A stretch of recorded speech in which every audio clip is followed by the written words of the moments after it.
Ni Jumatatu ya tarehe 26 mwezi wa 5 2025. Hii ni Sat Media na karibu sana katika usomaji wa magazeti ya leo. Mimi ni Jacqueline Maltin. Nianze na gazeti Uhuru.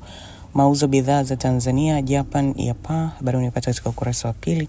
Lakini trend SGR ilivyochochea mageuzi makubwa kiuchumi, habari unapata katika ukurasa wa 6. Lakini wadau watoa mwelekeo kwa watumishi wa umma, ukurasa wa 8.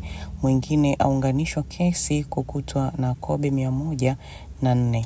Habari unapata katika ukurasa wa 19. Wabunge wakoshwa utekelezaji wa ilani CCM, habari unapata katika ukurasa wa 3. Lakini Dr. Mpango ahimiza malezi bora kwa watoto, habari unapata katika ukurasa wa 3. Katika gazeti Habari Leo, Tanzania zidi kupaa uwekezaji kimataifa, habari unapata katika ukurasa wa 2.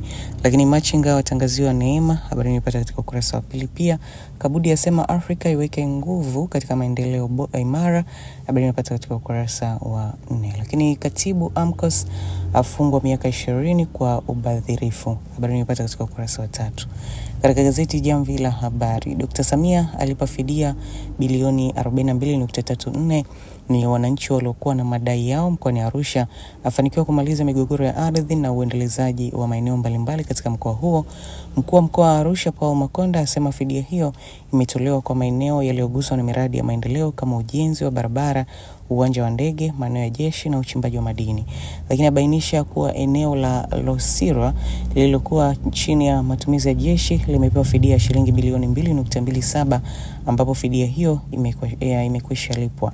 Habari imepata katika ukurasa wa 3. Makala akemea wanaotaka kuwagawa wa Tanzania, habari imepata katika ukurasa wa 4. Wajumbe 2000 kuingarisha Dodoma mkutano mkuu, habari imepata katika ukurasa wa 4. Dr. Biteko atilia mkazo wazazi kutunza familia, habari imepata katika ukurasa wa 3. Na sasa niameka katika ukurasa za michezo na burudani. Katika gazeti Uhuru, Simba ni maumivu, lakini Dula Mbabe Mandonga wampa 5 Rais Samia, Aziz Ki alivyoacha alama Yanga. Jipata nakala hiyo Uhuru kwa habari zaidi. Katika gazeti Habari Leo, Simba yalikosa tena lakini Aziz Ki Yanga waagana. Hamisa ajivunia mafanikio ya Aziz Ki. Habari zote zinazopata katika gazeti hili la Habari Leo. Nimaliza na gazeti Jamvi la Habari.